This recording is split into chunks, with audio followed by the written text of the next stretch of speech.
পদে তিনি রাজ্যের প্রাক্তন মুখ্যমন্ত্রী, তবে বক্তব্যে তার কোনো ছাপ নেই। সর্বহারা হয়ে যেন মুখের লাগাম হারিয়েছেন তিনি। সজ্ঞানে নাকি বেকায়দায় তা জানা নেই। তবে মমতা বন্দ্যোপাধ্যায়ের ভিন দেশের হত্যাকাণ্ড প্রসঙ্গে করা বক্তব্য নিয়ে তোলপাড় রাজ্য রাজনীতি। ফের আইনি অশান্তিতে প্রাক্তন মুখ্যমন্ত্রী মমতা বন্দ্যোপাধ্যায়। ঘটনার সূত্রপাত ২রা জুন কলকাতার রানী রাসমণি রোডে আয়োজিত একটি রাজনৈতিক সভা থেকে। ওই সভায় বক্তব্য রাখতে গিয়ে মমতা বন্দ্যোপাধ্যায় একটি বহুল আলোচিত হত্যাকাণ্ডের প্রসঙ্গ তোলেন। ঠিক কি বলেছিলেন মমতা বন্দ্যোপাধ্যায়? বাংলাদেশ থেকে একটা বড় খুনিকে এসটিএফ অ্যারেস্ট করেছিল, জেনে রাখুন। যা নিয়ে বাংলাদেশে অনেক রেভলিউশন হয়েছিল। অন্য দেশের কথা আমি বলছি না, আমার বলার অধিকার নেই, কিন্তু আমি যেটা বলছি পয়েন্টটা। তারপরে তারা মেঘালয় দিয়ে বাংলায় চলে আসে।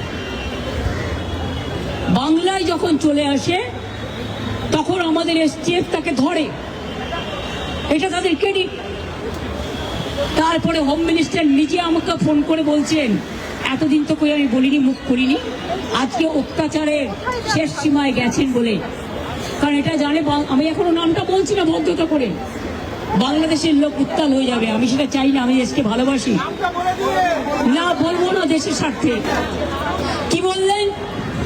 आप थोड़ा आपको बंगाल पुलिस को बोल दो ये बात बाहर में नहीं कहने के लिए, एक देश के लिए है।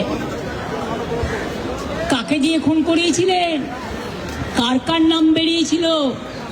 আজ গভর্নমেন্ট চেঞ্জ হলেও মনে রাখবেন, আমি তো সবটাই জানি। আমার হৃদয়টাই একটা কথা ভান্ডার, তথ্য ভান্ডার।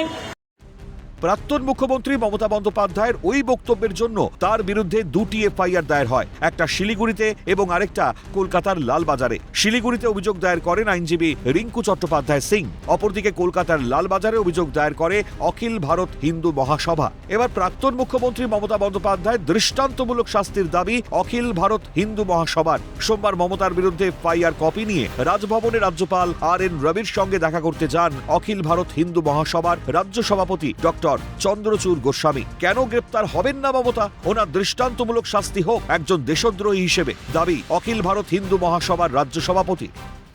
এটা অত্যন্ত দুর্ভাগ্যজনক। এর ফলে সারা পৃথিবীতে ভারতবর্ষের সম্মান হেট হয়ে গিয়েছে। পশ্চিমবঙ্গ এবং ইতিমধ্যে বাংলাদেশে যাতে একটা অ্যাট্রোসিটি তৈরি হয় সেটাই চেয়েছে মমতা বন্দ্যোপাধ্যায়।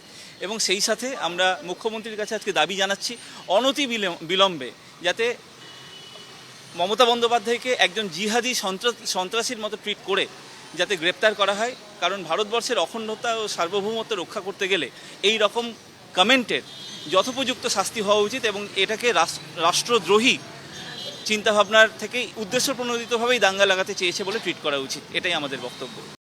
এছাড়াও প্রধানমন্ত্রী নরেন্দ্র মোদী এবং মুখ্যমন্ত্রী শুভেন্দু অধিকারীর কাছেও এই আবেদন জানিয়েছেন তারা। যত দিন যাচ্ছে বিপাকে পড়ছেন প্রাক্তন মুখ্যমন্ত্রী মমতা বন্দ্যোপাধ্যায়। দলের পতনে যেন দিশেহারা তৃণমূল সুপ্রিমো। তবুও দেশের প্রতি কি কোনো দায়বদ্ধতা নেই মমতার? প্রশ্ন বিশেষজ্ঞ মহলের। ক্যামেরায় সুরজিৎ প্রামাণিকের সঙ্গে সায়ন্তন ভট্টাচার্যের রিপোর্ট, ক্যালকাটা নিউজ।